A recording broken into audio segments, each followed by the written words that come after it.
Muy buenos días a todos, a todas. El día de hoy está con nosotros la doctora Edna Vega, secretaria de Desarrollo Agrario, Territorial y Urbano. Está Octavio Romero Oropeza, director general del Infonavit. Está Rodrigo Chávez, director general de la Comisión Nacional de Vivienda. Y José Alfonso Iracheta, director general del Instituto Nacional de Suelo Sostenible. Edna y el equipo nos van a platicar sobre el programa de vivienda. Son, como lo anunciamos el 1 de octubre, 1 millón de viviendas que vamos a construir en el sexenio al menos, y además 1 millón de viviendas que vamos a regularizar. Ese es el objetivo. El 1 millón de viviendas que vamos a construir es una parte con el Infonavit y la otra con CONAVI. Es decir, para afiliados al Infonavit una parte y la otra para quienes no son derechohabientes y tienen ingresos menores o el mínimo o hasta 2 o 3 salarios mínimos. Vivienda popular, con un esquema de financiamiento. También está aquí Rocío Mejía, de Financiera para el Bienestar, que a través de Financiera vamos a financiar estas viviendas, ahora lo vamos a explicar. Y por otro lado está Rosa Isela Rodríguez, secretaria de Gobernación, que nos va a platicar sobre la selección de los que se hizo en el Senado para saber quiénes o qué espacios, más que quiénes, qué espacios van a ser o fueron seleccionados para elegirse como jueces magistrados el próximo junio de 2025. Entonces vamos a empezar con Edna, Octavio, Rodrigo, Rocío, José Alfonso y luego Rosa Isela. Muy breves, por favor. Adelante. Está bien el micrófono.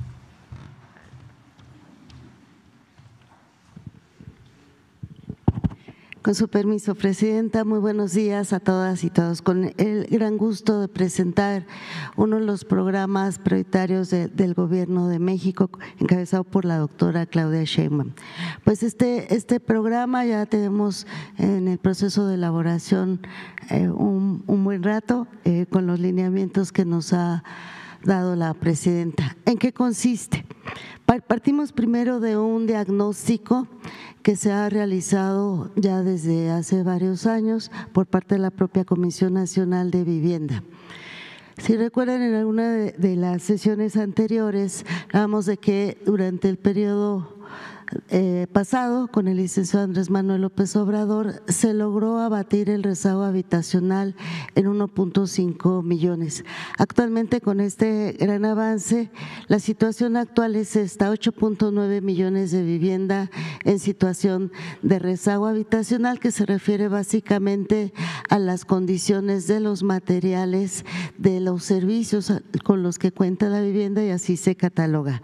¿Cuáles son los municipios donde hay mayor rezago habitacional? Los pueden ver de este lado derecho: Tijuana, Mexicali, Juárez, Ensenada, Acapulco, Centro en Tabasco, Tapachula, Iztapalapa, Cárdenas y Huimanguillo también en Tabasco. Tiene que ver también con condiciones de riesgo. Y por otro lado tenemos lo que se denomina las necesidades de vivienda por crecimiento de la población, y se refiere a que para 2025 2.8 millones de viviendas se requieren por este crecimiento poblacional, y para 2030 será de 6.6 millones de viviendas nuevas. Entonces, sobre esta base les pido observar el plano. ¿Dónde están entonces estas necesidades? Pues justamente en la zona sur-sureste y hacia el norte es donde se encuentran las mayores necesidades y condiciones de rezago. En la que sigue, entonces, es la propuesta. que corresponde justamente a la atención que vimos en el plano anterior, y es 1 millón de viviendas nuevas. Esto hace la diferencia respecto al periodo anterior, que una buena parte se dirigió a otro tipo de intervenciones en la vivienda. Y en este 1 millón de viviendas, pues atender prioritariamente a mujeres, jefas de familia, jóvenes, población indígena y adultos mayores. Y de manera muy particular, por instrucciones de la Presidencia, generar un programa de vivienda en renta para jóvenes de manera prioritaria, pero también en la población en general, en las condiciones en que se requieran. Además del 1 millón de viviendas nuevas, tenemos 450,000 mejoramientos y ampliaciones de vivienda. Con todo esto, y a través de lo que vamos a explicar más adelante, se calcula una inversión superior a los 600,000 millones de pesos. Adicionalmente, un programa de escrituración de viviendas, como lo acaba de mencionar la presidenta, con 1 millón de escrituras. ¿Cómo se distribuirán las viviendas nuevas? Aquí lo podemos ver en la región sur. 350,000 viviendas nuevas, en la región centro 239,400, en la zona centro-norte 228,800 y la región norte 206,800. Con ello se crearán más de 6 millones de empleos directos y más de 9 millones de empleos indirectos. Adicionalmente a todo este planteamiento estarán las acciones de vivienda nueva de FOBISTE y seguramente de la Sociedad Hipotecaria Federal, que falta incorporar a este programa. Adelante, por favor. ¿Cuáles son las características que buscamos en este programa de vivienda nueva? Primero, la atención a la población más vulnerable de este país, la atención al rezago habitacional, la atención al incremento demográfico, la atención muy particular también en las zonas de riesgo. Hay muchas necesidades a lo largo y ancho del país de familias que requieren ser reubicadas por su condición de riesgo y también por el efecto de cambio climático que ya estamos enfrentando de manera importante. A la población indígena, a los municipios donde hay altos índices de inseguridad, mejorando el entorno también se tiene un impacto positivo para ello, y esta necesidad de vivienda que deriva de los proyectos prioritarios del Gobierno de México, como son los trenes, y para mejoramientos y ampliaciones en zonas de mayor marginalidad o marginación. Adelante, por favor.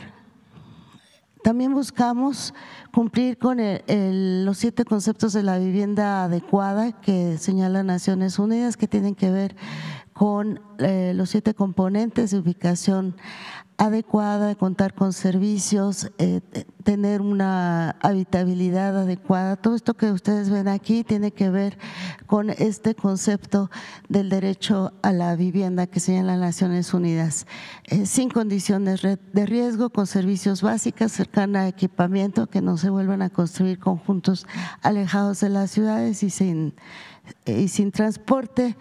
Por eso, cerca de las vialidades primarias y secundarias, áreas verdes, espacios recreativos y acordes a este concepto también de Naciones Unidas de la adecuación cultural. Adelante, creo que ahí termina. Y para 2025 ya muy particular, ya muy avanzado el programa con todos los requerimientos y en coordinación con gobernadoras y gobernadores. También 165,000 viviendas nuevas, más 100,000 mejoramientos en la zona oriente de la zona metropolitana del Valle de México y 120,000 escrituras. Esta es la meta para 2025. Adelante,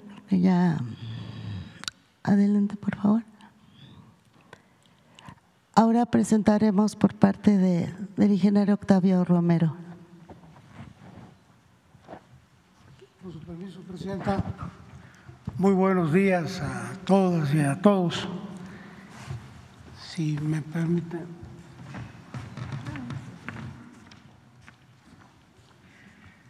Gracias. Bueno, comenzaríamos comentándoles lo que tenemos proyectado en el Infonavit para el cierre de este año, que serían créditos a sus derechohabientes para adquisición de vivienda nueva, vivienda existente y compra de terreno. Queremos cerrar con 340,000 créditos, créditos para construcción de vivienda en terreno propio, 14,000 créditos, créditos para reparar, remodelar o ampliar vivienda, 224,000. Y adicionalmente, y esto es bien importante, mejorar las condiciones tanto de los créditos vigentes como de cartera vencida, cambiando los adeudos de salarios mínimos por mensualidades y tasas fijas. Esto es como pensamos cerrar el 2024. Ahora bien, ¿qué vamos a hacer en los 6 años adicionalmente a las acciones actuales?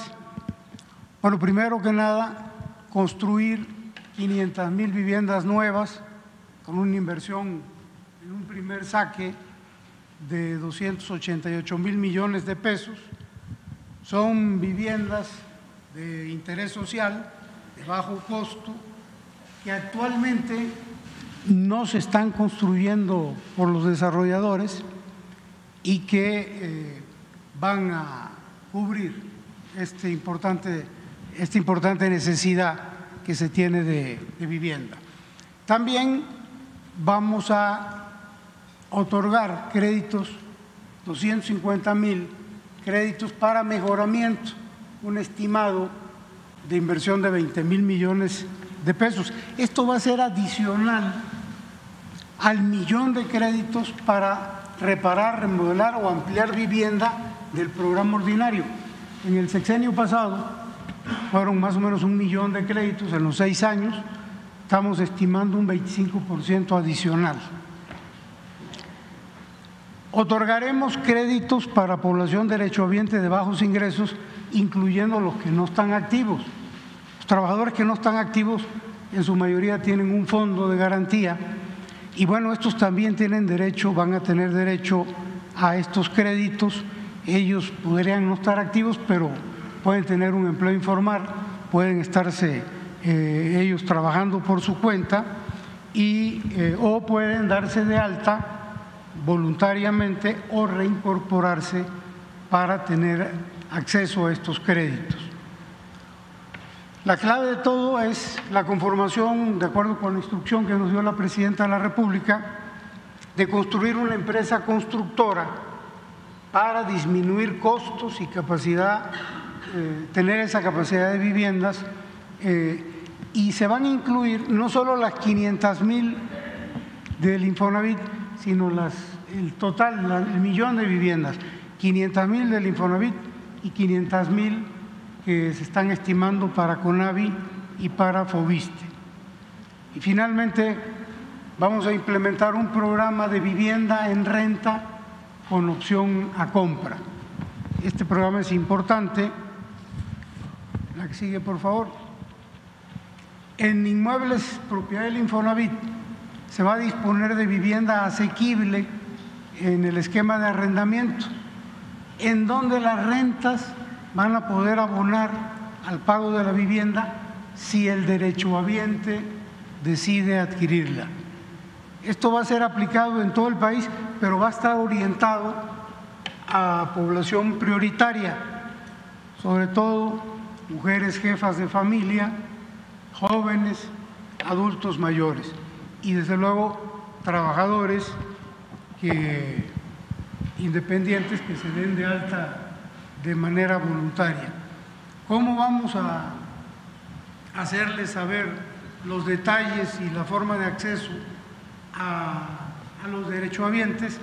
Bueno, a través de las delegaciones del Infonavit en todos los estados, a través de los centros de servicio, están en estas delegaciones, a través de la plataforma que tiene el Infonavit y desde luego con campañas de información que se van a seguir teniendo como hasta la fecha tiene el Infonavit. El micrófono. Perdón. Repito. No se oyó nada. ¿O empiezo de nuevo? La última. ¿Cómo puede acceder la persona? ¿Cómo se va a enterar la gente? A través de las delegaciones del Infonavit en el país. Hay centros de servicio, tenemos 32 en el país, en cada o más. Y a través de las plataformas del Infonavit, las digitales, y a través de campañas de comunicación, les vamos a estar haciendo saber cuáles son los detalles y los requisitos para este programa que nos instruyó la Presidenta de la República. ¿Es cuánto, Presidenta? Gracias, Octavio. Rodrigo. ¿Aquí o allá?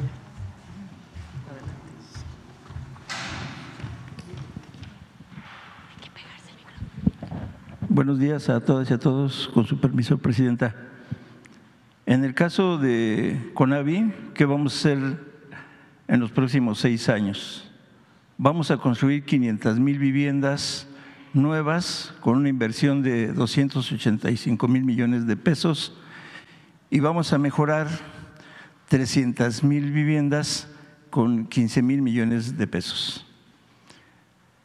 Para esto vamos a hacer unos financiamientos para la población de no derechohabientes de bajos ingresos. Se construirán viviendas adecuadas con todos los servicios hasta 60 metros cuadrados, es decir, con 3 recámaras y todos los servicios. Habrá financiamientos subsidiados de una tasa de interés del 0%, es decir, no tendrá intereses y se realizará un estudio socioeconómico que determine la capacidad de pago del beneficiario. Se pagará una mensualidad asequible que no rebase el 30% de los ingresos del beneficiario por un periodo de hasta 30 años. ¿Cómo se ingresará? Se realizará un censo casa por casa y se abrirán unas solicitudes a través de los servidores de la Nación. La que sigue. De estas 500,000 acciones de viviendas, se impulsará un programa de vivienda en renta para jóvenes. Se construirán 100,000 viviendas para los jóvenes que tengan una edad entre 18 y 30 años. Se construirán unidades habitacionales cercanos a los centros educativos y zonas industriales. Los departamentos tendrán todos los servicios y habrá un prototipo adecuado para las y los jóvenes. La temporalidad de renta es de 5 años y podría ampliarse hasta 2 años más. Una renta asequible que no rebase el 30% de las y los jóvenes trabajadores, y para los y las jóvenes estudiantes se realizará un estudio socioeconómico que determine su capacidad de pago. Es cuanto, Presidenta. Muchas gracias. Gracias, buenos días. Adelante,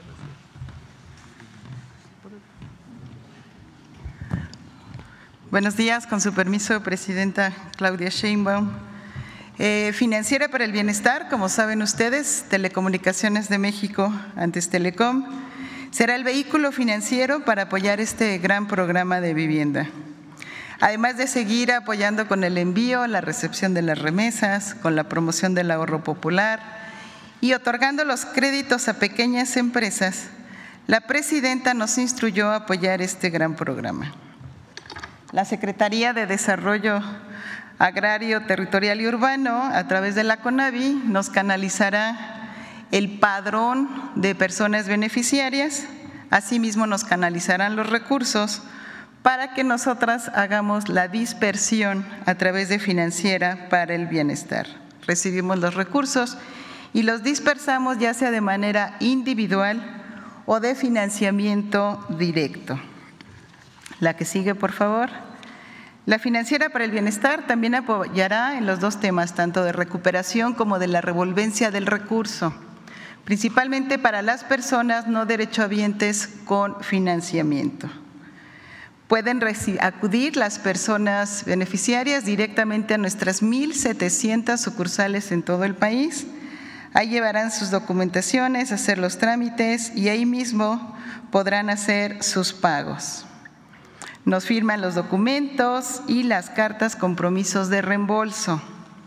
Algo muy importante es que utilizaremos el fideicomiso de esta Financiera para el Bienestar para recibir los reembolsos, guardarlos en un cajón específico para asignarlos a nuevos créditos de vivienda. Esto permite ir generando una bolsa que puede potenciar más recursos para otorgar más viviendas. Contamos con un área especializada en crédito y también en revolvencia. Es cuanto, señora presidenta.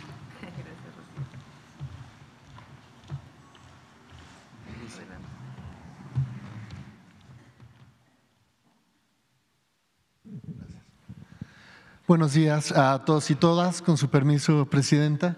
La siguiente, por favor. Bueno, en materia de escrituración y de titulación, aquí podemos ver las cifras. Inicio comentando, de acuerdo a datos del censo, algo así como 3.2 millones de lotes de viviendas en nuestro país no tienen escritura y la idea es avanzar una tercera parte, que es un logro sin precedentes en la historia de nuestro país. Al final del sexenio se tendrán por parte del INSUS, del Instituto Nacional del Suelo Sustentable, 700,000 escrituras y se colaborará con las demás dependencias, sobre todo con el FOBISTE y el Infonavit, para lograr el 1,000,000 de escrituras que estamos aspirando a tener.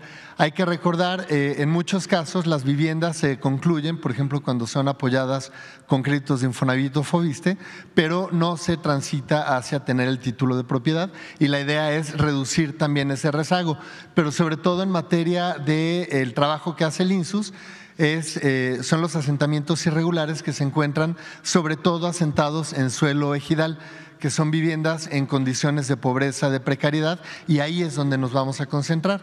Y la presidenta ha sido muy precisa en cuanto a las prioridades. Vamos a iniciar con el Estado de México como prioridad número 1. El Estado de México es el que tiene el mayor tamaño, tanto en valor absoluto de número de viviendas sin títulos de propiedad, pero también proporcionalmente, y en particular en el oriente del Estado de México. Para el primer año, para 2025, vamos a llegar a más de 120,000 escrituras, muchas de las cuales serán del INSUS, pero también en colaboración con el Infonavit y con el FOBISTE. Y finalmente, presidenta, comentar, acompañando este programa de escrituración, sigue avanzando el programa de gestión del suelo, que lo que busca es evitar que las nuevas familias que están buscando en dónde vivir terminen en un asentamiento irregular, que tengan un lugar adecuado donde vivir desde el principio. Es cuanto.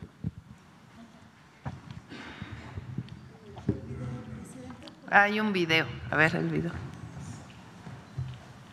Como parte de los 100 compromisos que hizo la presidenta Claudia Sheinbaum para el segundo piso de la Cuarta Transformación, en el Gobierno de México realizaremos el programa de vivienda y regularización, que consiste en construir 1,000,000 de viviendas, mejorar y ampliar más de 450,000 viviendas en zonas prioritarias y regularizar a través de la entrega de 1,000,000 de escrituras. Con estas acciones reduciremos el rezago habitacional, atenderemos la necesidad de vivienda y otorgaremos certeza jurídica a las personas que más lo necesitan en todo el país. Para el programa de 1,000,000 de viviendas, construiremos 500,000 viviendas para personas que no cuentan con seguridad social y otras 500,000 para personas derechohabientes. Estas viviendas estarán ubicadas en zonas cercanas a servicios de salud, educación, cultura, centros de trabajo, comercios y vialidades tanto primarias como secundarias. Contarán con servicios básicos como agua, drenaje, energía eléctrica, áreas verdes y espacios deportivos para garantizar la calidad de vida de las personas. Parte de las viviendas nuevas se destinará a renta social, mientras que otras podrán alquilarse con opción a compra. Su construcción permitirá generar 6.1 millones de empleos directos y 9.2 millones de empleos indirectos. El programa de construcción y escrituración se enfocará a atender principalmente a personas de bajos ingresos que vivan en zonas marginadas. Serán beneficiadas mujeres jefas de familia, personas con discapacidad, adultos mayores, jóvenes y población indígena, garantizando que los más vulnerables puedan disfrutar de una prosperidad compartida. En 2025 vamos a construir 165,000 viviendas y entregaremos al menos 120,000 escrituras. Para el Gobierno de México, el compromiso es continuar trabajando por un desarrollo y ordenamiento territorial con una visión humanista y equitativa. Gobierno de México, segundo piso de la Cuarta Transformación. Adelante, Rusia. Con su permiso, Presidenta, vamos a continuar viendo cómo van las acciones rumbo a la reforma al Poder Judicial.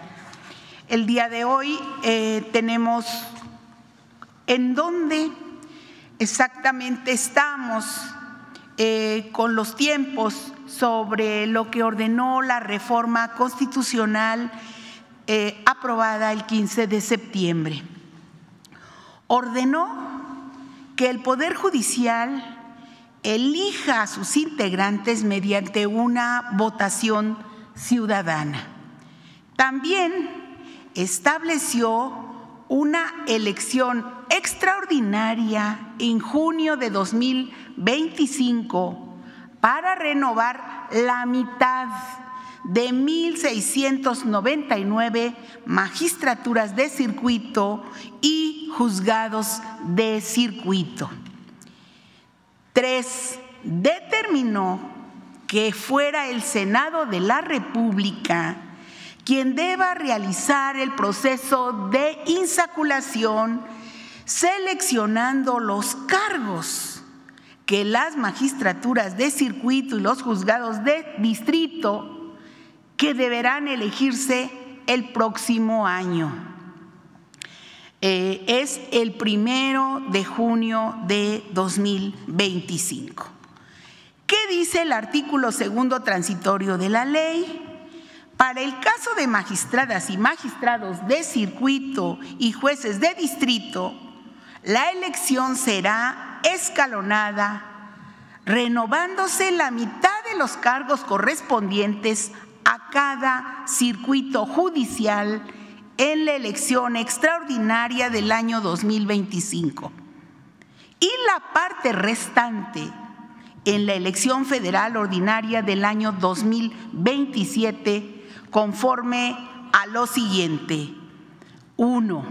Para seleccionar los cargos a renovar en la elección extraordinaria del año 2025, el Consejo de la Judicatura Federal entregará al Senado de la República un listado con la totalidad de cargos de personas juzgadoras, indicando su circuito judicial, su especialización por materia, género, vacancias, renuncias y retiros programados y lo demás información que se le requiera.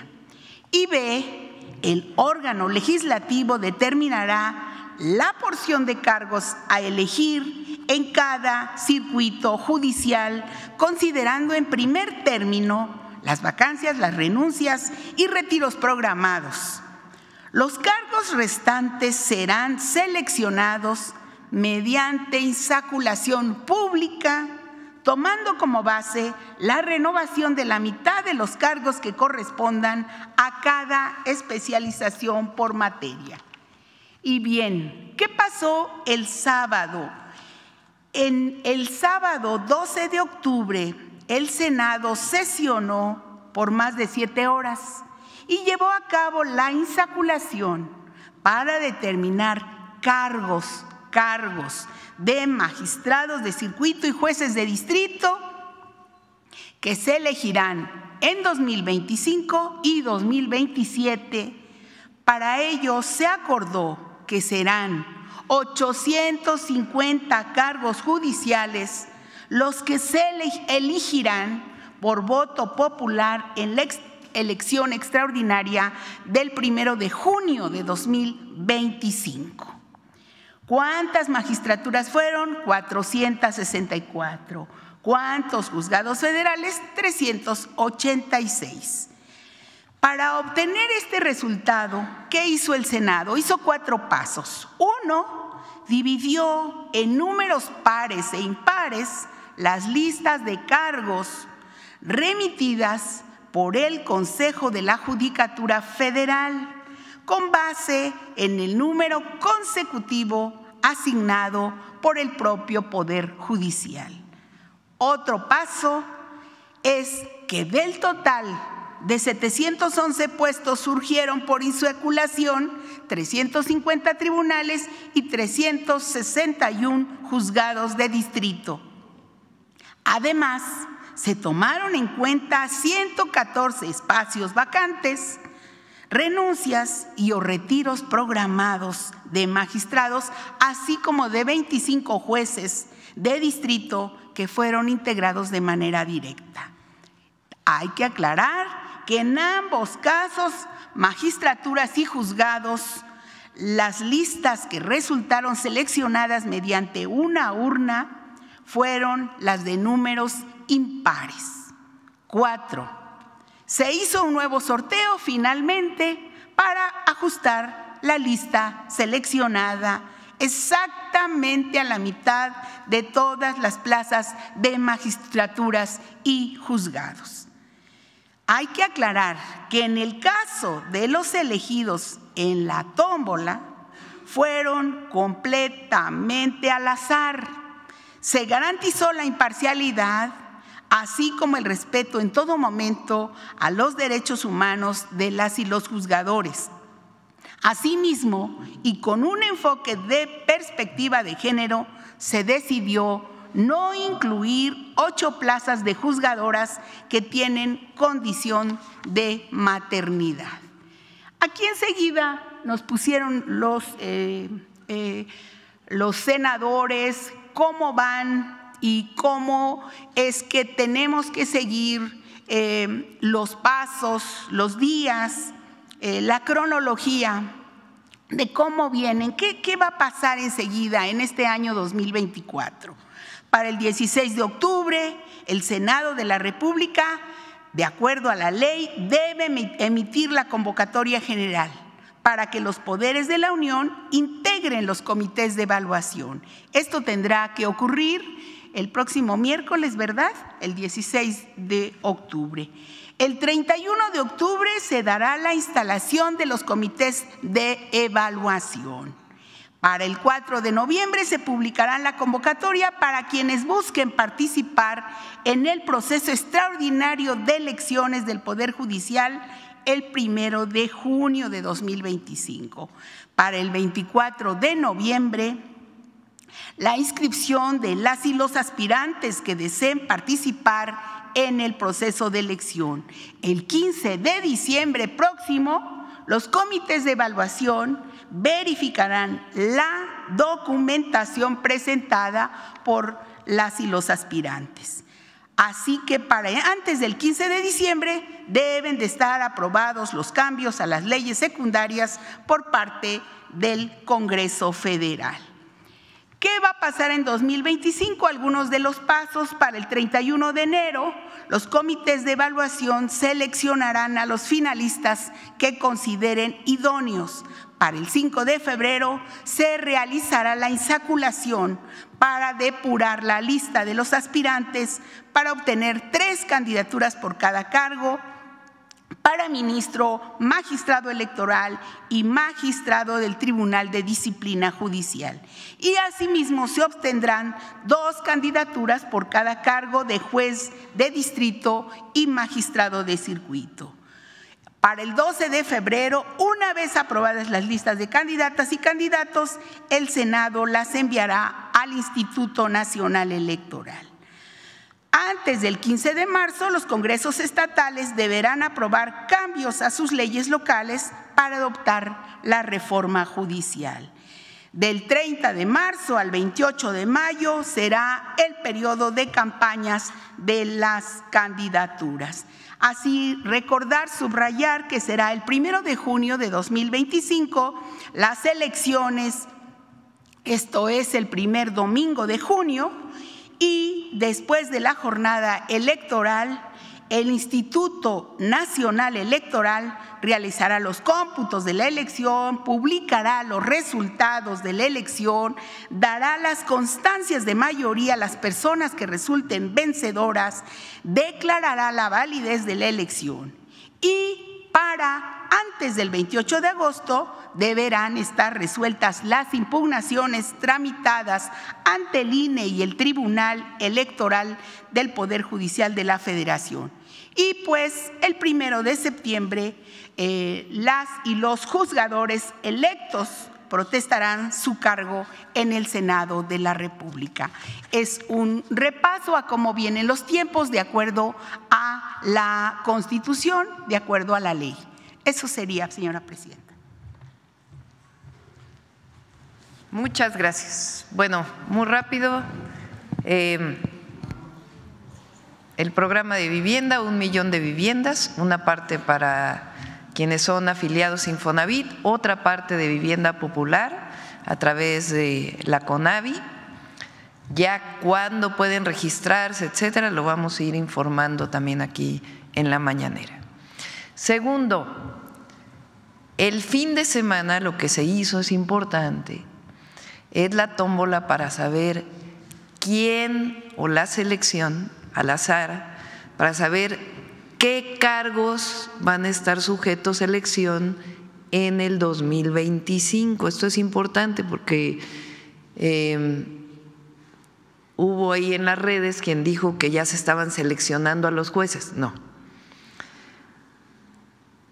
La mitad va a ser la elección en la mitad del 2025. En el 2025 la mitad de los puestos van a ser elegidos y la otra parte en el 2027. ¿Cuáles son los jueces, magistrados que van a entrar al proceso de elección? Pues es lo que se decidió este fin de semana. ¿Cómo? Las vacantes, es decir, los que no están ocupados, y además en un proceso de selección al azar, cuáles son los cargos que van a ser ocupados. Eso es lo que ocurrió el fin de semana y sigue el proceso para la elección de jueces, magistrados y ministros y ministras de la Suprema Corte de Justicia de la Nación. Ahora sí vamos a las preguntas. A ver acá. Gracias, presidenta. Buenos días, Carmen Sánchez de ADN 40. Justamente en este tema que tiene que ver un poco con vivienda, el viernes usted viajó a Acapulco, ya nos había dicho que uno de los apoyos también va a ser para reubicar a familias.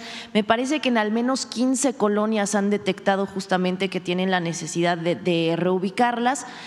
Preguntarle si estos apoyos entran dentro de este programa, son aparte, y pues si ha detectado más justamente en esta visita que usted hizo, si se necesitan pues más reubicaciones en más colonias de Acapulco, de Guerrero. No son 15 colonias que necesitan reubicarse, son esencialmente las que están en la parte baja cerca del aeropuerto. Esa era en realidad una zona lagunar y se desarrolló, y cuando vienen estas grandes lluvias y avenidas de ríos que buscan su cauce, pues se inundan. Entonces hay una parte de estas viviendas que está en la parte baja, incluso hay una zona que todavía tiene bastante agua, que se está buscando hacer un canal. Estas personas están en un albergue. Edna va a entrar a un censo para saber cuántas son y dónde se pueden reubicar. Es esencialmente una zona de una colonia y quizá algunas otras, pero no son 15 colonias. Va muy avanzada la fase de emergencia, está por terminar, que es lo que faltaría tanto para Acapulco, para otras zonas, acabar de abrir todos los caminos, y en el caso de Acapulco hay una planta de bombeo de agua potable en donde ya se repararon las bombas, pero hay una fuga de agua en un ducto, en una tubería, y se está arreglando esta fuga de agua que vino también producto del huracán. Entonces, esto es lo único que falta, digamos, para la emergencia, pero prácticamente se está regresando ya a la escuela y ahora empieza pues todo el proceso de reconstrucción. Esta misma semana se entregan los apoyos para limpieza. La vez pasada con OTI se entregaron a todas las viviendas de Acapulco, en este caso a todos los que viven en viviendas de colonias que fueron afectadas. Y después, a partir del censo, quienes requieren reconstrucción, quienes requieren enseres, etcétera, etcétera. Es Acapulco, es Coyuca y son otros municipios que también resultaron afectados. Y en otros dos temas, justamente el que tiene que ver con el proceso que se llevó a cabo este fin de semana, la JUFET justamente pues hizo un comunicado en el que pues bueno expresa su más enérgica protesta, así dice, en contra de los actos realizados en el Senado durante este fin de semana. Saber su opinión, doctora. Y en otro tema que tiene que ver con seguridad, la semana pasada en Puebla se registró un linchamiento, el viernes otro intento de linchamiento en Cholula, me parece en San Andrés Cholula. Justamente ya presentó este plan nacional de seguridad. Si tiene algún punto específico para prevenir que pues los pobladores hagan justicia por su propia mano. Esos dos temas, por favor. ¿Qué es la JUFED? Judicatura Federal. No, la Asociación de Jueces, que por cierto ya decidieron regresar a trabajar. Un aplauso. Ya, es bueno que ya desquiten sus salarios. Fíjense, a ver, ¿por qué no protestan por esto? Con todo y paro, hubo sabadazo.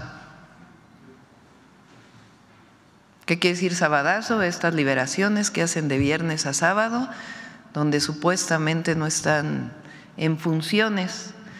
Liberaron a una mujer señalada como, con todas las pruebas, porque nos tocó cuando estuvimos en la Ciudad de México, a la Fiscalía de la Ciudad de México, como presunta autora intelectual del asesinato de 2 ciudadanos israelíes en la Plaza Arts.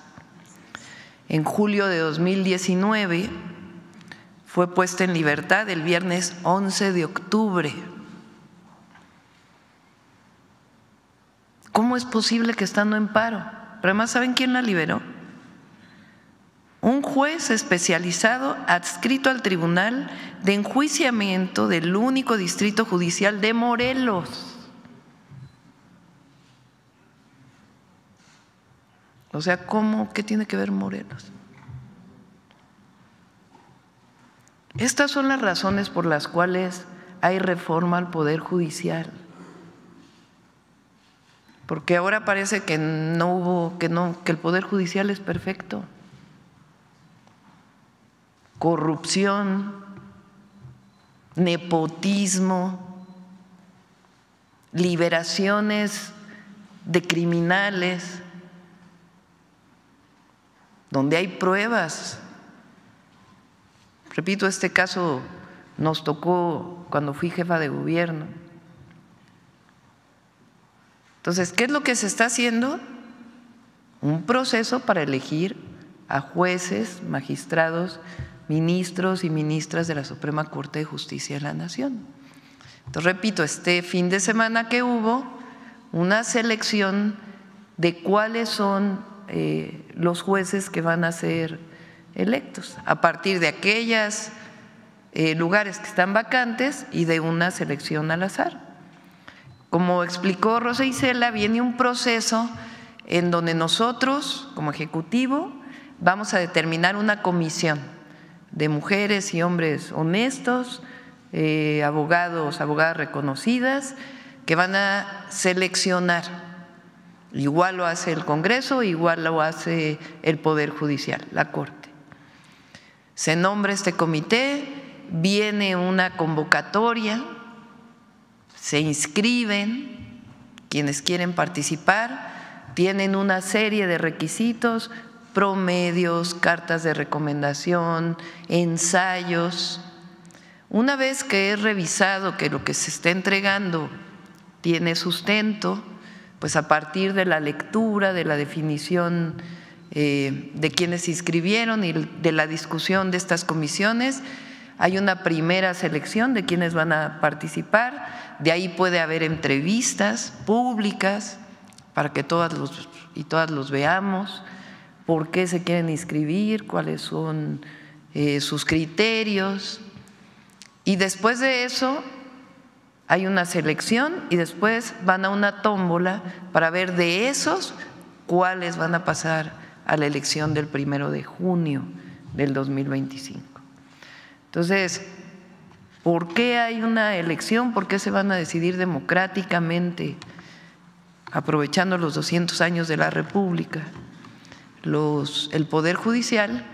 Pues porque hay un Poder Judicial que protege a delincuentes comunes del Fuero Federal y de cuello blanco.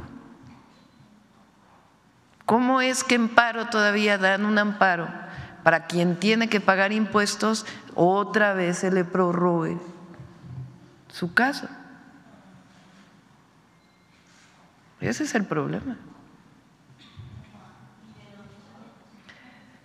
Hay comunicación con el secretario de Seguridad Ciudadana y los secretarios estatales, pues para evitar estos casos. A ver, por acá. Gracias, presidenta. Buenos días. Claudia Guerrero, del periódico Reforma. Quisiera preguntarle si su gobierno tiene detectado este modus operandi del crimen organizado que se ha presentado en algunas zonas aduanales, que en presunta colusión con funcionarios de aduanas, las organizaciones criminales cobran una especie de impuesto adicional o una extorsión a los importadores. Si lo tienen detectado este fenómeno y cómo podría combatirse este problema. Pues si tienen más datos, con gusto lo revisamos. Se está haciendo un trabajo muy importante. Con el presidente López Obrador se avanzó mucho, tanto en aduanas como en puertos, y se sigue trabajando conjuntamente. ¿Cuál es la manera de saber o cómo podemos saber que disminuyó la corrupción? Porque aumentaron los ingresos tributarios o de derechos. Aumentaron con el presidente Andrés Manuel López Obrador alrededor de 250,000 millones de pesos. Y ahora tenemos una estrategia para que sigan aumentando. Si disminuye la corrupción, pues evidentemente ese recurso se va a donde se tiene que pagar, que es a la hacienda pública. Pero si hay algún caso en particular, pues lo revisamos. Hasta el momento no lo tenían detectado como un modus operandi en esas aduanas. Pues hay que revisar el caso en particular que presentas aquí y con gusto lo revisamos. De todas maneras, se está trabajando en muchos ámbitos, en el caso de la seguridad, en inteligencia e investigación y finalmente en carpetas de investigación que lleven a detenciones. Gracias, presidenta. Y la otra es que quería preguntarle su expectativa sobre la reunión de mañana, sobre el diálogo de alto nivel con los empresarios de Estados Unidos. ¿Cuál es el mensaje que su gobierno dará a estos inversionistas? ¿Qué expectativas tiene del encuentro? ¿Cómo se llevará a cabo?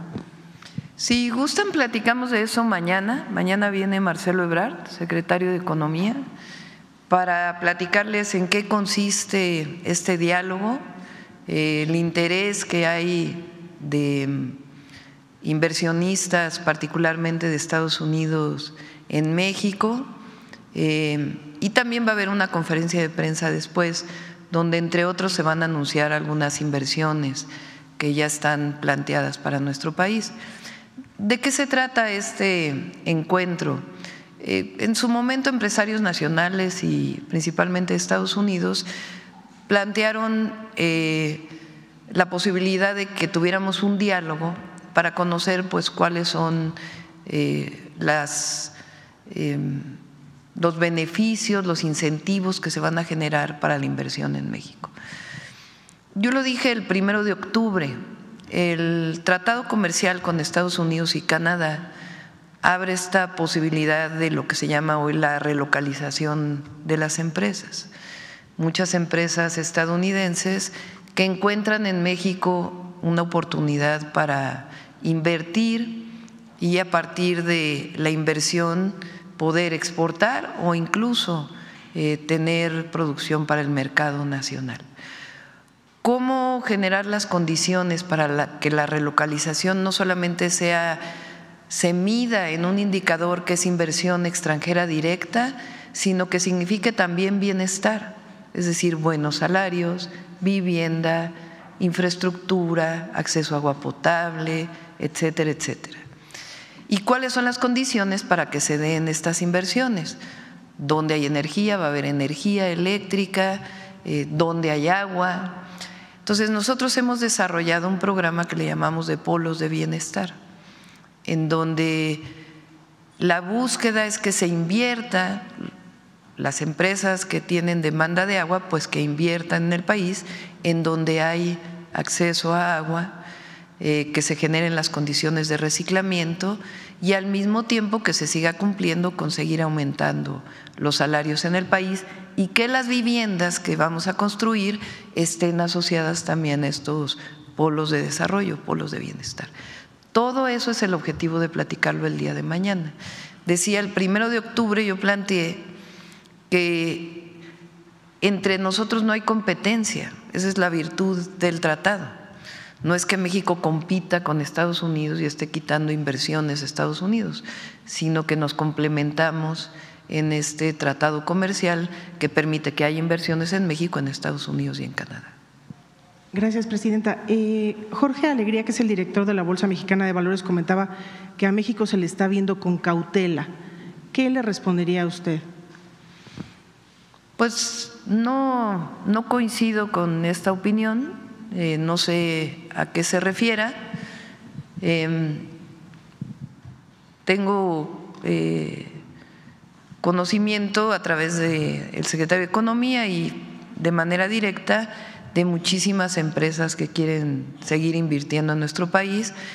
México tuvo récord de exportación, ese es el principal socio comercial con Estados Unidos y esto va a seguir en nuestro país. Y lo que queremos es dar las condiciones para que haya la inversión privada y al mismo tiempo ordenarla. Hans, ahí voy.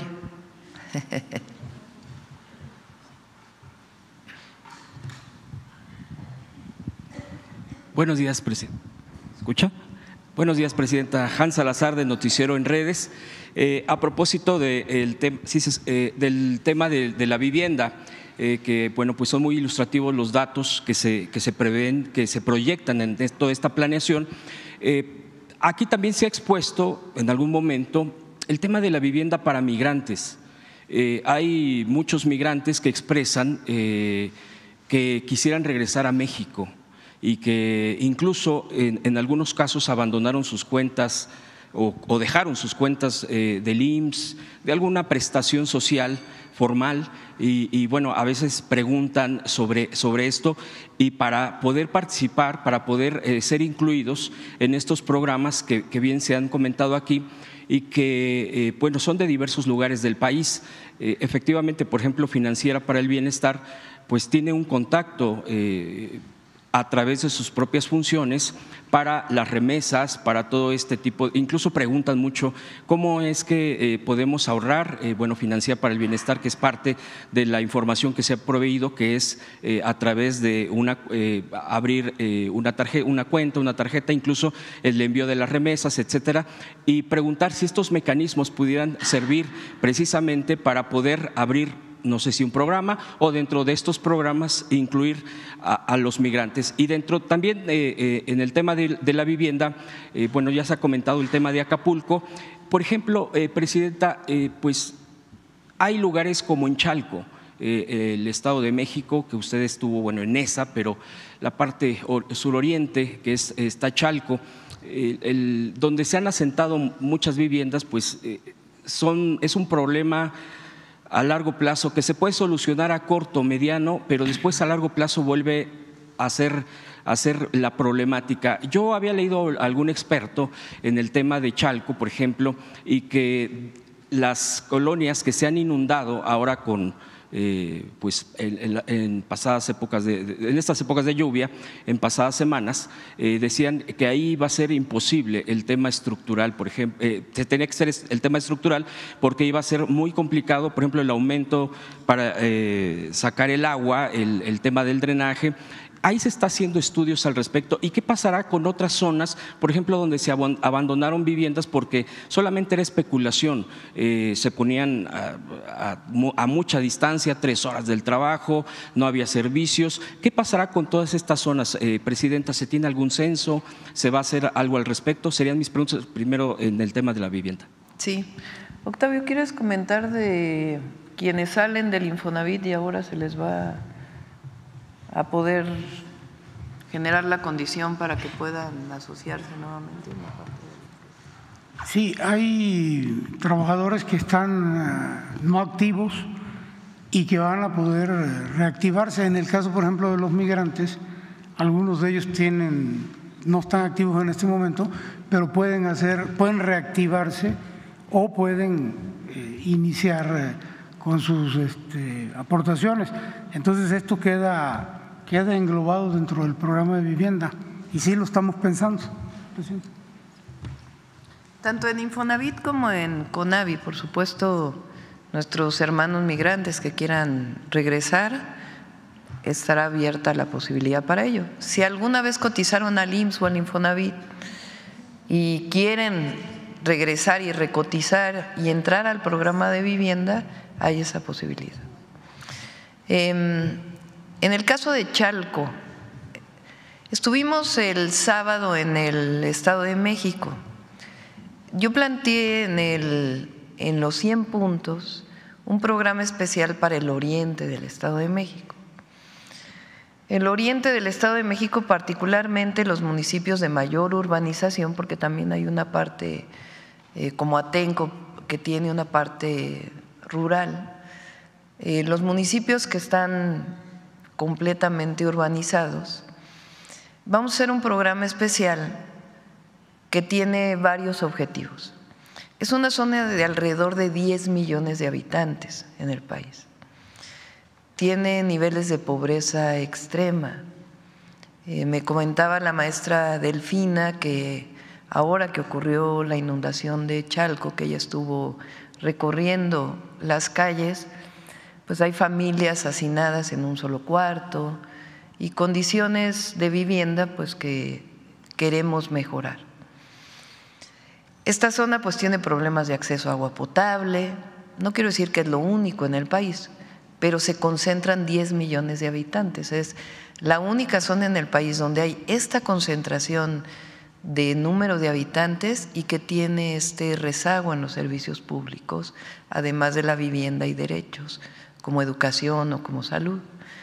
Entonces, tienen problemas de acceso a agua potable, drenaje, porque además es una zona que se hunde por la extracción de agua desde hace mucho tiempo, problemas de acceso a la vivienda, pavimentación, iluminación pública, movilidad.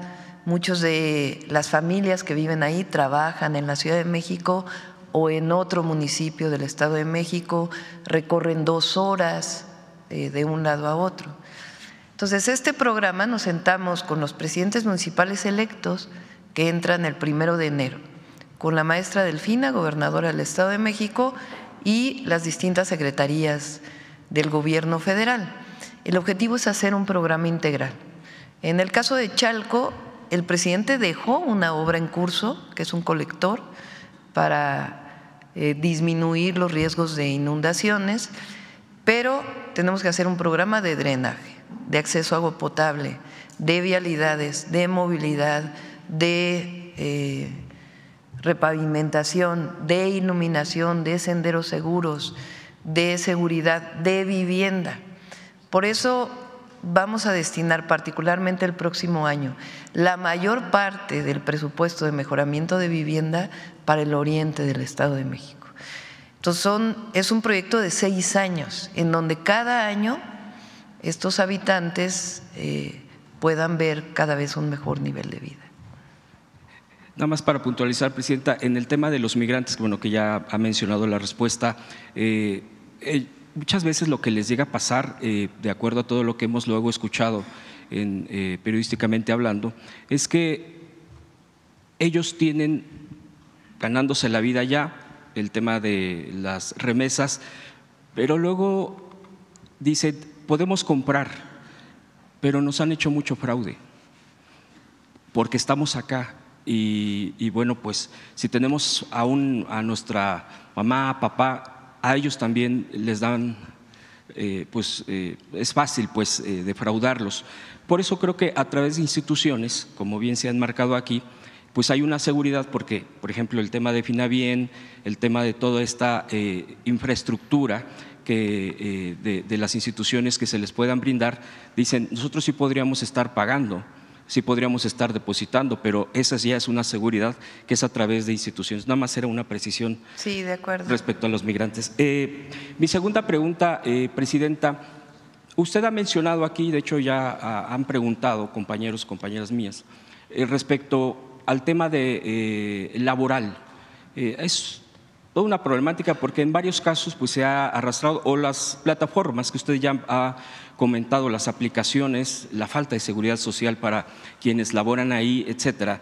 Es muchas aristas en torno a la problemática muchas veces que se tiene. Y otra de esas, que esa es la que le quiero preguntar en este entorno y en este contexto, es a la gente que tiene edades entre 40 y 60 años. Me sorprende mucho porque sí nos comentan muchísimo en la calle respecto a este tipo de situaciones con las empresas, pues porque dicen nosotros pues queremos laborar, pero ya no nos aceptan. Y donde aceptan está muy precario o no hay seguridad o son marginados en muchos sentidos porque como no hay una regulación, dicen, bueno, en todos lados te rechazan, pues aquí hay esto y si quieres, obviamente en detrimento de derechos laborales mínimos, dignos para la gente. Entonces dicen, bueno, yo estoy de acuerdo que la pensión universal, todo esto que ha apoyado enormemente, pero hay gente que dice, pero yo quiero trabajar y bueno, pues ahí preguntarle si en todo este contexto que se pueda estar asumiendo como reformas, como cambios en este contexto del segundo piso de la cuarta transformación, se pudiera estar contemplando medidas, obviamente desde el propio, la Secretaría del Trabajo, desde la propia ley, para que pudiera ser ayudada a toda esta gente, que es un buen universo en torno al tema laboral. Y si me permite una última pregunta. Sí. Vamos a invitar al secretario del Trabajo. Vamos a presentar una iniciativa de ley para apoyar a las y los trabajadores de aplicaciones telefónicas. Muchas personas que no encuentran un trabajo formal, a partir del crecimiento de la entrega de comida a domicilio o productos a domicilio, se contratan a través de aplicaciones telefónicas. La mayoría de estas aplicaciones son extranjeras. ¿Cómo hacen para no contratar formalmente a los repartidores, las repartidoras? Los contratan como socios de la empresa. En realidad no son socios porque tampoco hay reparto de utilidades. Entonces los hacen socios y tienen un ingreso básico, después a través de la propina que da quien recibe el producto.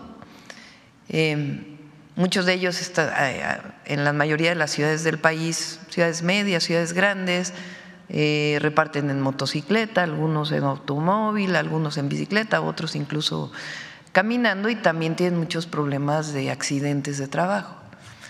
Entonces, el objetivo es que tengan seguridad social y que se regule esta forma de contratación para beneficio de las y los trabajadores. Se estuvo trabajando desde hace tiempo ya, tanto con los repartidores, repartidoras, con los trabajadores, como con algunas plataformas. Esta propuesta de ley la vamos a presentar este mismo mes, entonces va a venir el secretario del Trabajo para presentarla. Y por otro lado, en efecto, hay otros dos, digamos, sectores muy importantes. Uno es el de trabajadores y trabajadoras de la limpieza, principalmente mujeres, que son contratadas a partir de empresas. Se contrata a la empresa y la empresa provee el servicio.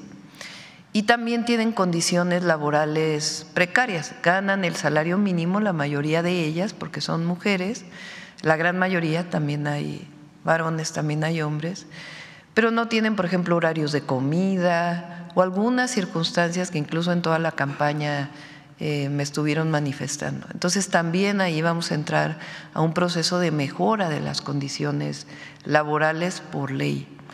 Y la otra es mujeres, hombres en efecto de 40, 60 años o mayores que no tienen tanto acceso al empleo. En los tres casos tenemos las propuestas y le voy a pedir a Marat que venga para presentarlo. La otra que preguntaste y es importante, durante el periodo principalmente de Fox y Calderón, Infonavit se dedicó a construir viviendas alejadas de los centros urbanos, que muchas de ellas están abandonadas. Se habla incluso de 600,000 viviendas abandonadas, o incluso algunas que han sido ocupadas por quienes no son los dueños originales y que ya viven en estos lugares. Y Octavio tiene la tarea de hacer un programa para poder resolver esta problemática. A diferencia de entonces, que en realidad era un programa para las inmobiliarias,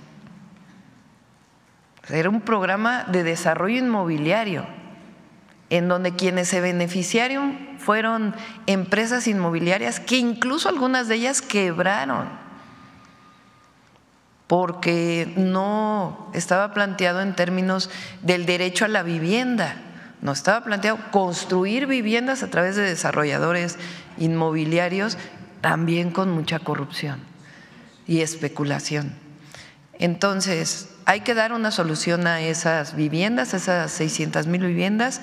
Lo vamos a presentar porque Edna, Octavio están trabajando sobre ello, pero este programa es completamente distinto. Si se fijan, estamos pensando en terrenos donde se construyan las unidades habitacionales cercanos a los lugares de trabajo, donde haya servicios, donde haya acceso a transporte público, y el objetivo es dar vivienda, generar vivienda para quien más lo necesita.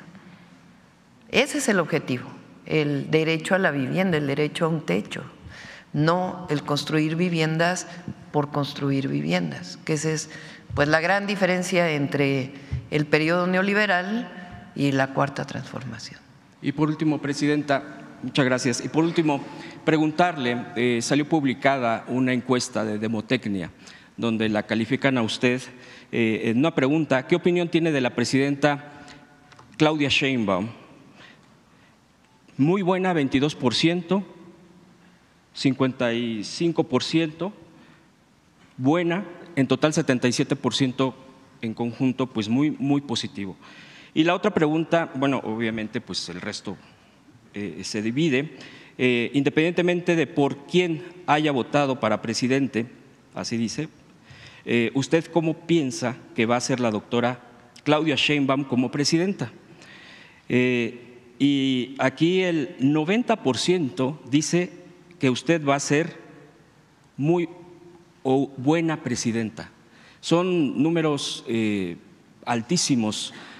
Y mi pregunta sería en torno a esta encuesta, primero, que si ya la había visto, y segundo, pues qué reflexión le da, porque es Es así como es muy buen número porque está entrando, muchos dicen que es el bono democrático, etcétera, todo este tipo de análisis estadístico, etcétera. Pero usted, ¿qué reflexiones le da con estos números y con esta altísima expectativa que me parece que lleva incluso a romper por completo ciertas barreras? Es inédito y también da una respuesta contundente pues hasta la misoginia, el tema hacia las mujeres, hacia tener una presidenta.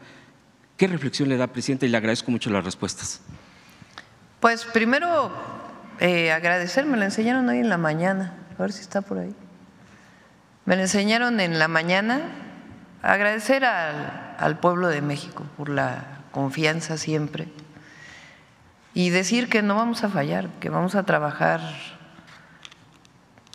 hasta lo necesario, triple, cuádruple, para poder cumplir con los compromisos.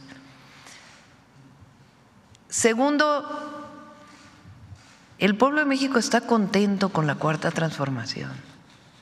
Eso es algo que nuestros adversarios no han podido entender. Siguen, Calderón sale con un tuit diciendo reivindicando que él sí combatió al narco, cuando dentro de 2 días van a dictarle sentencia a su secretario de Seguridad por colusión con el narco. Bueno, a ver, explíquenme eso. Lo menos pues es cinismo, ¿no? La verdad. Pero como él, ahí están los mismos pues de siempre que criticaban al presidente López Obrador, pues son los críticos de ahora. Y el problema es que no han entendido que el país cambió,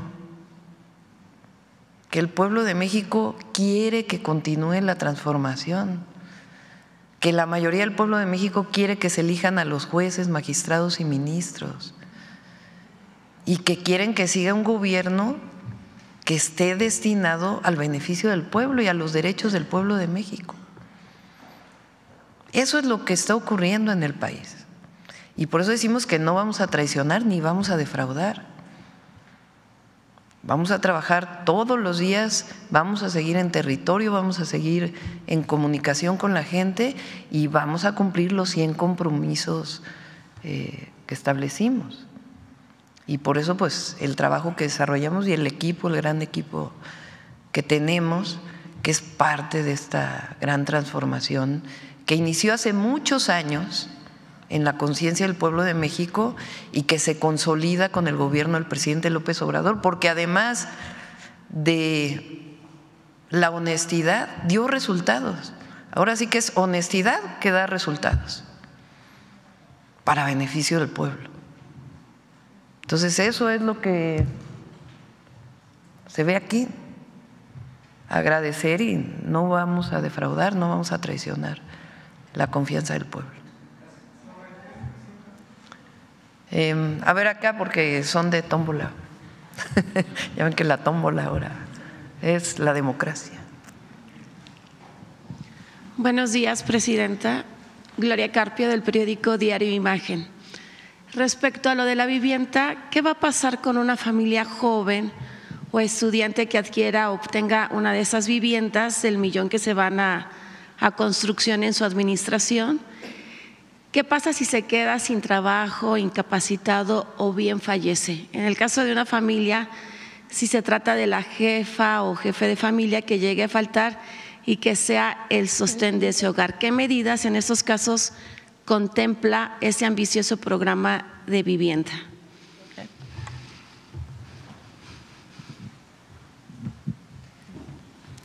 Evidentemente habrá reglas de operación de los distintos programas. Estamos en el diseño del programa de vivienda en renta para jóvenes. Al considerar que es la población más vulnerable de este país, la que más requiere estos apoyos, comentaba el director de CONAVI, Rodrigo Chávez, primero a quienes se da el financiamiento, 0 tasa de interés a 20 años, donde no puede rebasar el pago 30% de su ingreso. Para renta tendrá que diseñarse otro esquema. Hemos dado muchísimos créditos y subsidios en la Ciudad de México, donde se ha demostrado que la población más vulnerable es la que mejor paga, y solo en condiciones excepcionales como fue el COVID se tiende a una situación diferente, pero habrá consideraciones especiales en función de la razón por la cual no se pudiera pagar, pero en la elaboración de esas reglas estamos, y convencidos de que la gente más vulnerable es la que paga más puntual y solo condiciones excepcionales. Las preveremos. Sí, gracias. Gracias. Ahora, el turismo es una de nuestras principales fuentes de ingreso y se tiene la versión que los 12 destinos de Quintana Roo no van a buen ritmo debido a diversos problemas. Se pedirá a la titular de turismo, Josefina Rodríguez, que haga un diagnóstico del caso y se eche a andar un buen programa de promoción para Cancún y los demás destinos turísticos del Caribe mexicano y de México. No tenemos esto que planteas. De hecho, una de las inversiones que se va a anunciar mañana es de ¿cómo se llaman? De los que llegan barcos con turistas, cruceros. De una firma de cruceros, de una empresa de cruceros, que quiere hacer una inversión muy grande justamente en Cancún y esta zona. Entonces no tenemos esta información. No vamos a regresar al esquema en donde durante el periodo previo al presidente López Obrador el turismo era la promoción turística, que eran muchísimos millones de pesos destinados a algunos medios y que en realidad también había mucha corrupción. Entonces hay otras formas de promoción turística que vamos a estar informando. El Tren Maya, el propio Tren Maya está funcionando bien. Diario recibimos el número de pasajeros que suben al Tren Maya. Se va a terminar lo que le falta al Tren Maya, y el propio Tren Maya pues va a ser una generación de turismo para el sureste de México muy importante. Gracias. A ver, aquí adelante. Gracias, presidenta. Buenos días, Rodrigo Muñoz de NX Noticias. Su balance del fin de semana estuvo, bueno, ya comentó el sábado en el Estado de México y ayer en Querétaro, presentando el Tren México-Querétaro. Hoy precisamente inicia en el Senado la discusión de la reforma que enviaron la semana pasada sobre los trenes de pasajeros. Su opinión al respecto de este proyecto de trenes, y aprovechando, usted misma comentó que previo al evento oficial sostuvo un encuentro con el gobernador Mauricio Curi para hablar sobre proyectos estratégicos. Obviamente el tren es uno, pero si hay algún otro que se haya puesto sobre la mesa y que sea importante. Sí, la dinámica de las giras que estamos haciendo ahora es, bueno, por ejemplo, el sábado fuimos a un registro de mujeres de 63, 64 años. Como se nos hizo temprano, pues pasé a ver el registro. Pero normalmente la dinámica es, nos reunimos con gobernadora o gobernador, con su gabinete y el gabinete federal, sobre todo para aquellos proyectos estratégicos que previamente estuvimos platicando. Entonces, en Morelos nos reunimos con la gobernadora, su gabinete, bueno, primero fue el evento y después nos reunimos con la gobernadora. Ahí surgieron 10 compromisos para Morelos. Después estuvimos en Hidalgo, fue la misma dinámica, nos reunimos con el gobernador y después tuvimos el evento de los trenes, del Tren México-Pachuca, y ahí también establecimos 10 compromisos con Hidalgo. Ahora estuvimos en el Estado de México Va a haber más compromisos con el Estado de México, pero en particular a mí me interesa mucho el tema del oriente del Estado de México, porque hay un rezago muy grande. Para quienes nos escuchan en todo el país, vamos a trabajar en todo el país, pero aquí particularmente hay muchos millones de habitantes. Entonces nos reunimos con presidentes municipales, con la gobernadora, ahí iniciamos un método de trabajo para este proyecto y después tuvimos el evento. Y en Querétaro fue igual, nos reunimos con el gobernador y después tuvimos el evento de anuncio del Tren México-Querétaro. Y en cada uno hacemos 10 compromisos. ¿Cuándo los vamos a hacer públicos? Una vez que tengamos ya los tiempos, cuándo van a iniciar las construcciones. Son compromisos de programas del bienestar, que son en todo el país, y compromisos de infraestructura que vamos a desarrollar. En Querétaro en particular, el gobernador tiene 2 proyectos que le interesan. Uno es un proyecto de reciclamiento de agua. Querétaro pues es, particularmente la ciudad, ha crecido mucho, la zona metropolitana, y tiene problemas de abastecimiento de agua potable, que es un problema no de ahora, sino desde hace mucho tiempo. De hecho, el acueducto de la colonia pues tenía el objetivo de llevar agua de otro lado justamente a esta zona. Entonces él tiene un proyecto de reciclamiento de agua y por otro lado tiene un proyecto de inversión privada para generación, bueno, más bien para transmisión eléctrica en un esquema especial que no ha sido utilizado en México. Entonces fue el titular de la Conagua y la titular de Secretaría de Energía para revisar si es factible desarrollar estos proyectos.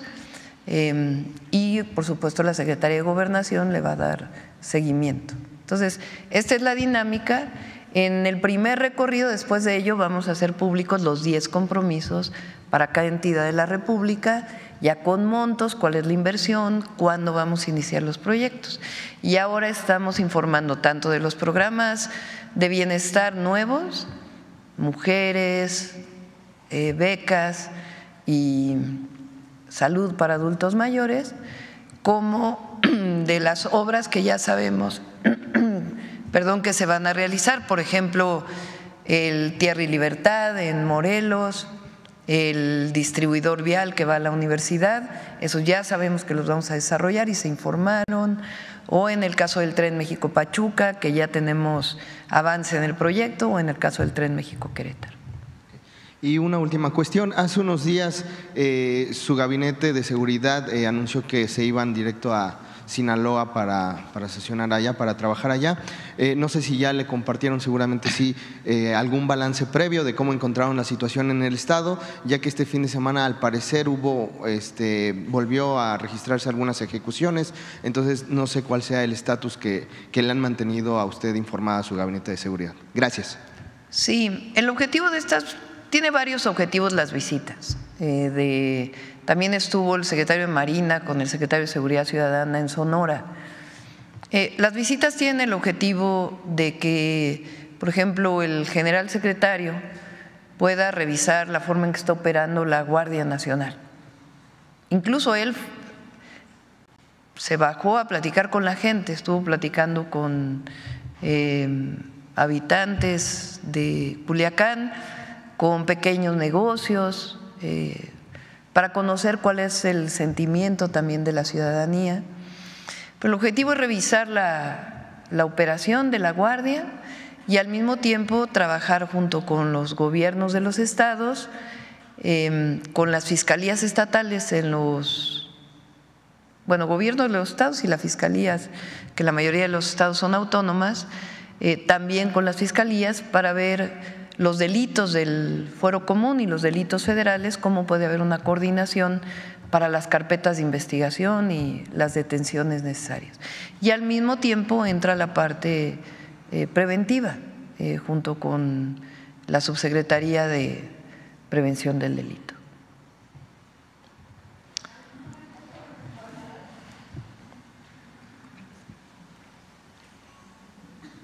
Gracias, buenos días, doctora. Aurora Castillejos, reportera de Canal 14 SPR.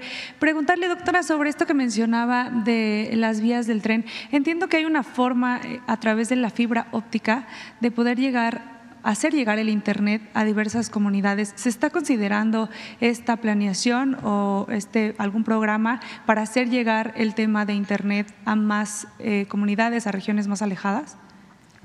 Sí, la modificación a la Constitución en los artículos 27 y 28, platicamos aquí que esta modificación incluye electricidad,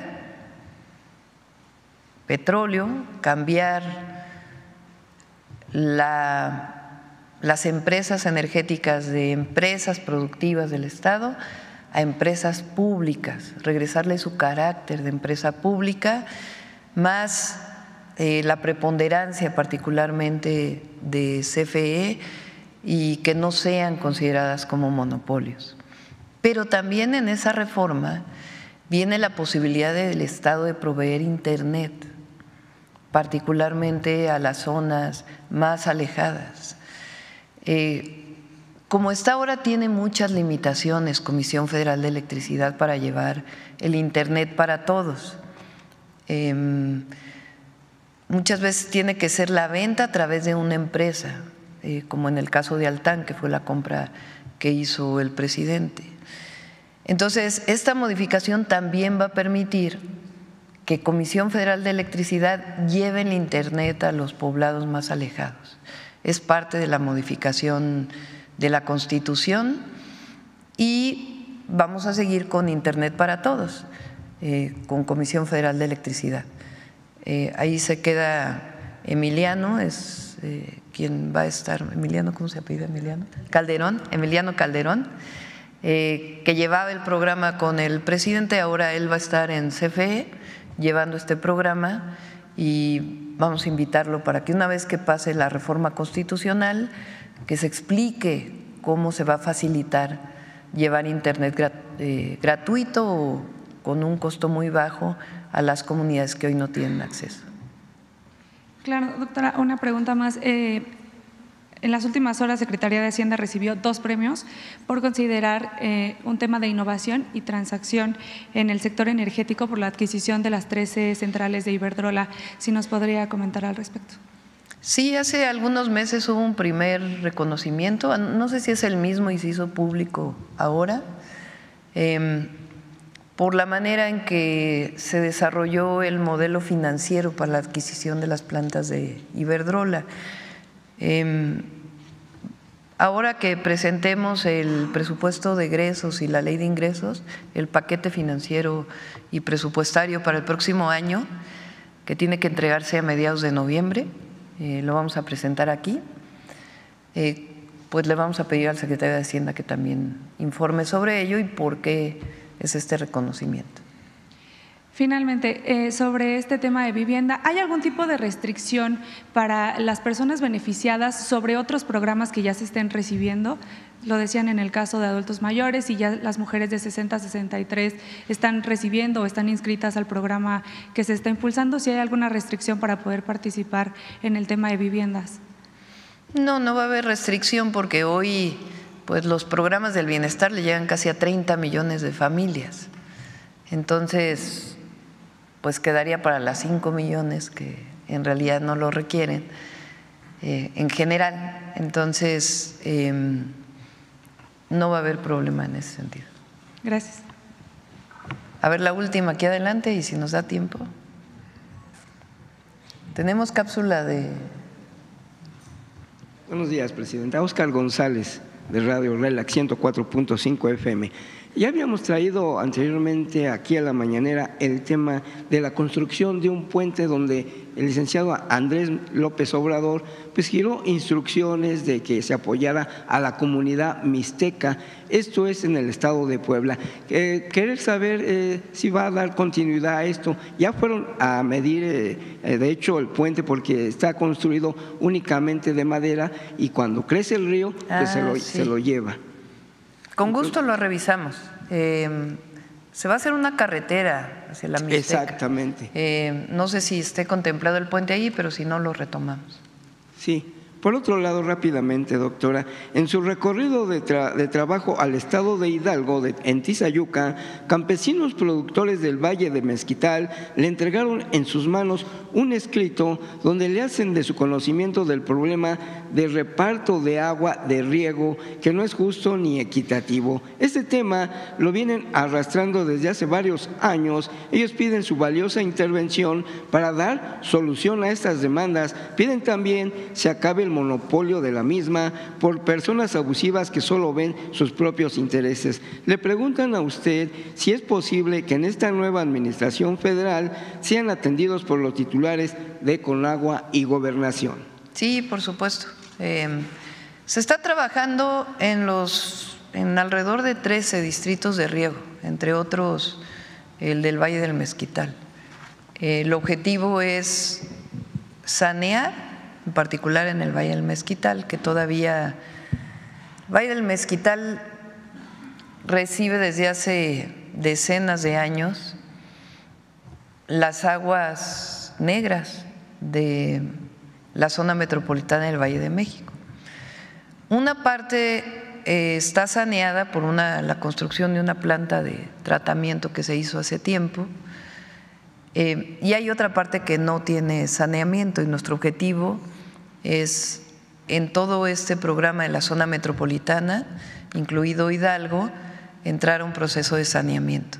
Y la otra es entrar a un proceso de riego eficiente que permita aumentar la productividad. Con ello están entrando en comunicación tanto con los responsables de los distritos de riego como con los agricultores, muchos de ellos ejidatarios, porque a veces se concentra, digamos, la relación entre gobierno y agricultores a través de los representantes del distrito de riego. Y en este caso en particular lo que quieren es que se abra para que más agricultores participen. Entonces sí lo vamos a hacer y a través de la Conagua. Creo que ya nos dio la hora. Si los apuntamos para que mañana… ¿No quieren lista? Levanten la mano los que quieren lista. No hay lista. Levanten la mano los que quieren tómbola. Tampoco. ¿Cuál es el otro método? No, pues a mano alzada luego está muy difícil. Bueno, mañana, a ver, hay uno de vivienda por ahí, ¿no? A ver, quien tenga preguntas de vivienda muy rápido, acá. Páramo.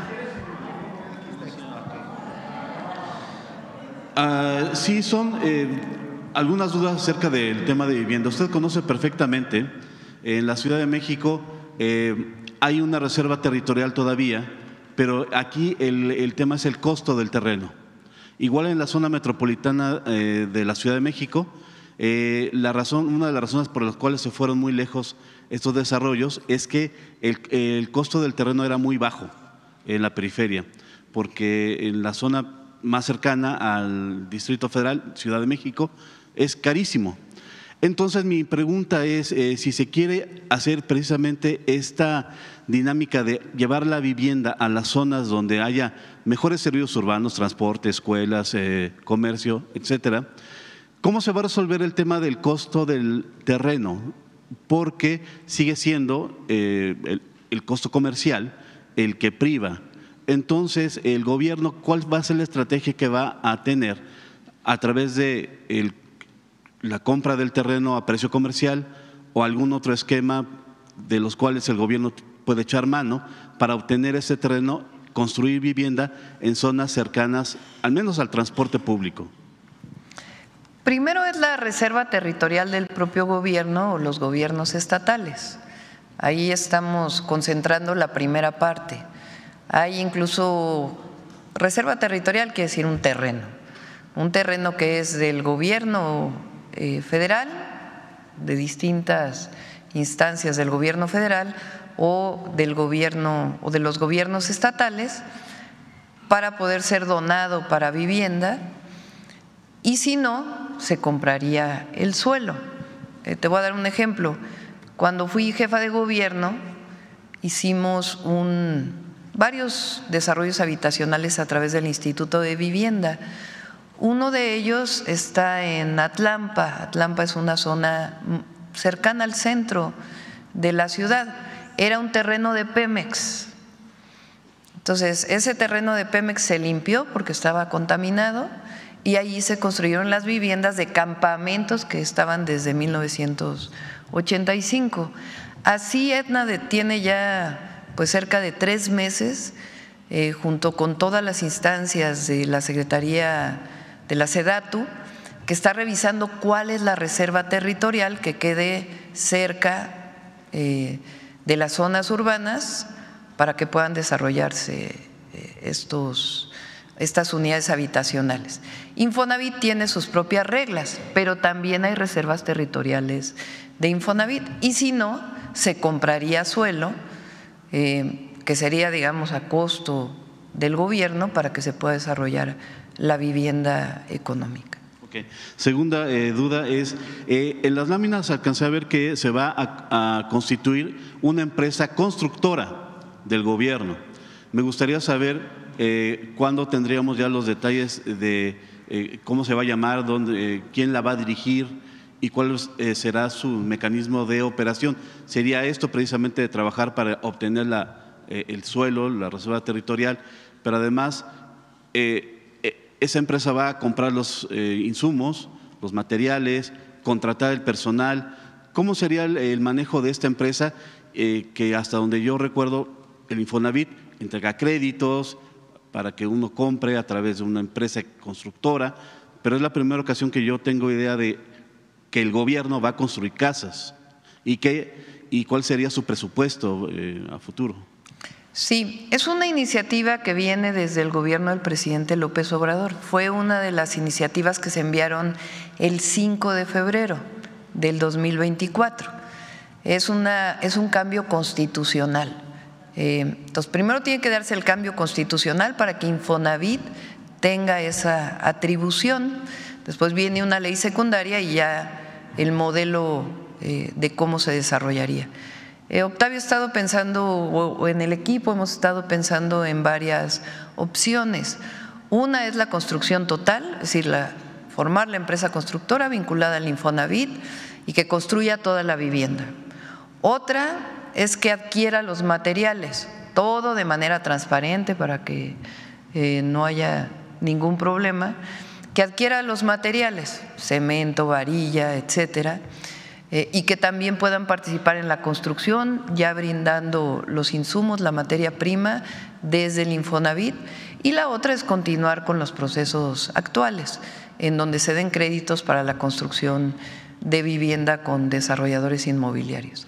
En el caso de Conavi, que son las viviendas para todos aquellos que no tienen Infonavit, que son viviendas que, esto es importante, porque el modelo de la Conavi se les va a dar un crédito de 0% de interés a pagar en 20 años o 15 años. Y que no paguen más del 30% de sus ingresos. Y estamos pensando en familias de escasos recursos que también puedan tener acceso a la vivienda. En este caso, pueden también firmar convenios con la empresa del Infonavit que les permita acceder pues a estas facilidades. ¿Cómo lo vamos a hacer? Ya tenemos el modelo, ahora que pase la reforma constitucional y la ley secundaria, ya venimos aquí a la mañanera a explicarles con todo detalle cómo funciona esta empresa. Sí, y por último, con el tema de la reunión que tuvo el fin de semana. El objetivo es vivienda de bajo costo. El objetivo es vivienda de bajo costo para que las familias mexicanas y particularmente las y los jóvenes tengan acceso a la vivienda. Se tendría, perdón, ahorita que hace esta acotación, idea de cuánto costaría una vivienda con este esquema que está planteando. Estamos hablando desde 700,000 pesos hasta 1,200,000. O sea, sería, no sé, metros cuadrados. El objetivo es que 60 metros cuadrados. Si son un poco menores, tendrían que ser para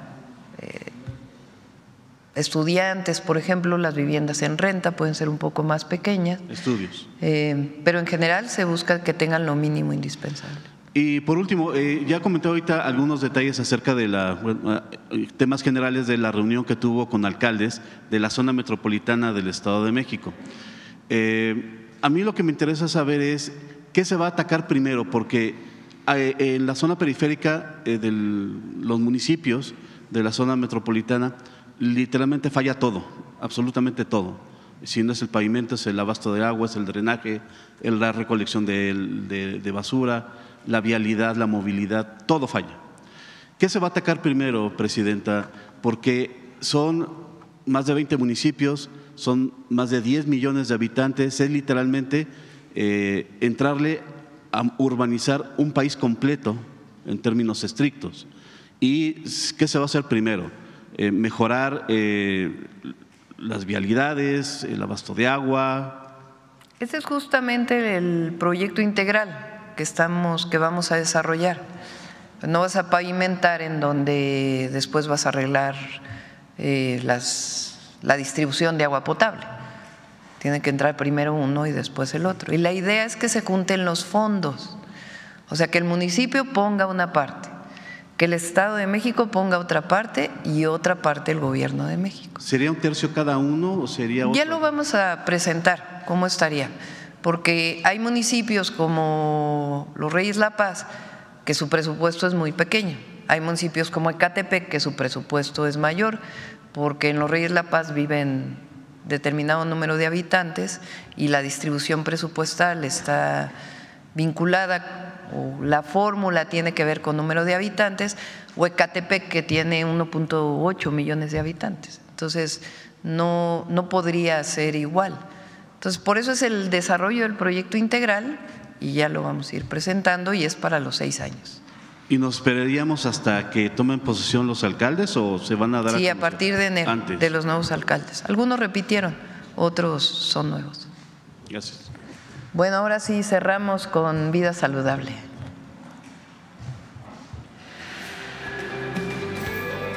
Todas las personas tenemos derecho a una vida saludable.